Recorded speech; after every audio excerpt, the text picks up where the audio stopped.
in the history of history. 5 things about the 80s that makes the 80s the best decade ever.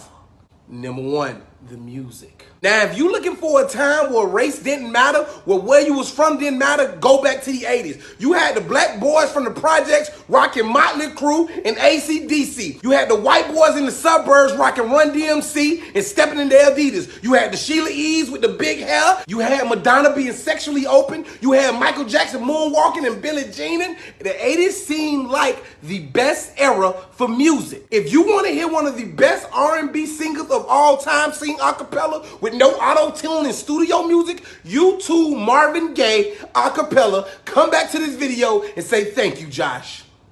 You welcome.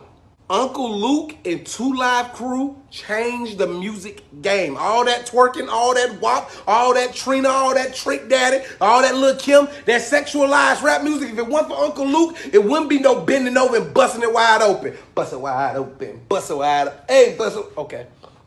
Number 2, drugs. I'm serious.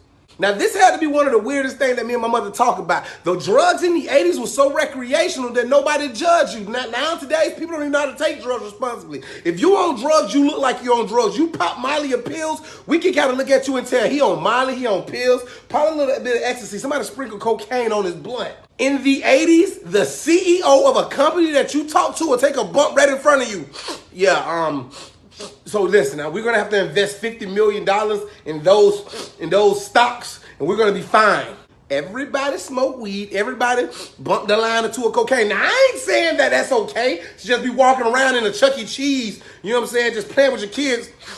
All right, who next? Who want to play on the basketball game? Who next?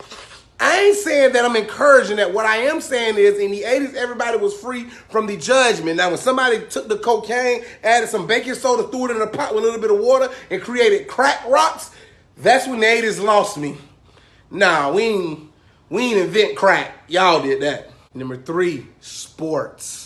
There was no social media. There was no participation medals. There was no participation trophies. There was no, I'm going to win, then you going to win. We going to be friends. It was none of that. Basketball, you come to the hole, you might not make it home. In football, we talking about face masks and mouthpieces get knocked out. They got to drag you. Then your mama going to tell you, get back in there. Baseball, steroids was being used, and we enjoyed it because we wanted to see home runs get hit 500 or 600 feet away. In the 80s, when hockey players was like the rock stars and the NASCAR drivers could get out after they win a race, tongue kiss their wife right down national TV and nobody say nothing. Nowadays, the gamers are the athletes. I ain't taking nothing away from a gamer, but I don't see no gamer going to the hole and dunking on somebody and stand them over. I see you dunking on me in NBA 2K and talking like you did it in real life.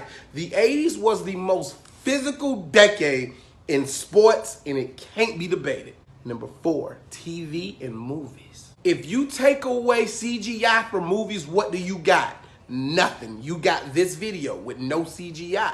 In the 80s, that's when writers had the right. That's when movies had to explain something. There's not a person on this earth that can't tell me they can go look at the Goonies right now. Hey, you guys! And not get excited. The 80s gave us Ghostbusters. The 80s gave us Alf. The 80s gave us Lethal Weapon. The 80s gave us Bruce Leroy and Shonuff. Who's the master? Shogun. The 80s gave us Bill Cosby going through a telephone choking his daughter's boyfriend, his ghost dad. The 80s gave us Back to the Future. The 80s were the best for TV and music. And everything we see today is kind of being remade from the 80s, man. Pay attention. Pay attention, people. And number 5, the 80s gave us Josh Pray. Without me being born in the 80s, I wouldn't be able to be on the internet right now giving y'all this good, positive energy. Erasing the racial divide. Talking about men and women, big and small, short and tall. Talking about country to country. Throwing out words that y'all don't even know. Like societal inflammation. Go Google it. If it's not a word, I'm going to get it on a t-shirt. It's going to be a word and y'all going to buy it. I am from the 80s, and that was why I was able to bring you this video today. If I missed anything from the 80s, please put it in the comments. If you feel like the 90s were the best, tell me why and I might talk about it. But as of now, the 80s was the crack rock era. And I'm not talking about like crack rock, like smoking crack rock. I'm talking about like it rocked the cracks at the, you know what I am talking about, smoking crack rock. I'm sorry.